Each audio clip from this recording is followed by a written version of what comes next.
ನಿರಂತರವಾಗಿ 7-8 ದಿವಸಗಳಿಂದ ಈ ಗುರ್ಲಾಪುರ ಕ್ರಾಸ್ನಲ್ಲಿ ನಡೆದಂತ ರೈತ ಪರ ಹೋರಾಟ ಮತ್ತು ರೈತ ಚಳವಳಿ ಏನು ಅಭೂತಪೂರ್ವಕವಾಗಿರುವಂತ ಈ ರೈತರ ಸಂಖ್ಯೆ ಇವತ್ತು ಇಲ್ಲಿ ಆಗಮಿಸಿರುವಂತಹ ಸಂದರ್ಭದಲ್ಲಿ ರೈತರು ಎಲ್ಲಾ ಮೂಲೆ ಮೂಲೆಯಿಂದ ಹರಿದು ಬರತಕ್ಕಂತ ಒಂದು ಸನ್ನಿವೇಶವನ್ನ ನೋಡಿದ್ರೆ ಇವತ್ತು ಈ ರೈತ ಹೋರಾಟದಲ್ಲಿದೆಯೋ ಏನು ಪಂಡ್ರಾಪುರದ ಜಾತ್ರೆಯಲ್ಲಿದೆಯೋ ಅನ್ನುವಂತ ಭಾವನೆಯಲ್ಲಿ ಲಕ್ಷ ಜನ ಇವತ್ತು ಈ ಹೋರಾಟದಲ್ಲಿ ಸ್ವಯಂ ಪ್ರೇರಣೆಯಿಂದ ಪಾಲ್ಗೊಳ್ತಕ್ಕಂಥದ್ದು ನೋಡಿದಾಗ ನಿಜವಾಗಿ ಕೂಡ ನಮ್ಮ ರೈತರಿಗೆ ಎಷ್ಟು ಅನ್ಯಾಯ ಆಗಿದೆ ಅನ್ನುವಂಥದ್ದು ಬಹಳ ಸ್ಪಷ್ಟವಾಗಿ ಕಾಣಿಸ್ತದೆ. ಹಾಗಾಗಿ ಇವತ್ತು ರೈತರು ಇಡೀ 12 ತಿಂಗಳ ಹೊಲದಲ್ಲಿ ದುಡಿದು ಬಿತ್ತಿ ಬೆಳೆದು ಆ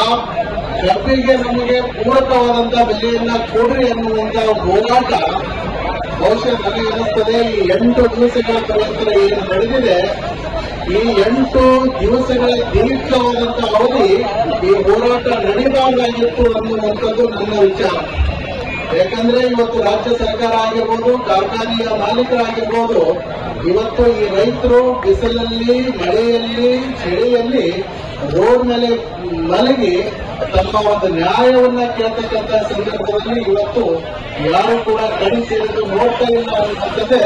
ಬಹುಶಃ ಬಹಳ ದೊಡ್ಡ ದುರಂತ ಅಂತ ನಾನು ಹೇಳ್ತೇನೆ. ಹಾಗಾಗಿ ಇವತ್ತು ಮುಗುಳುಕೋಡು ಮಠದಿಂದ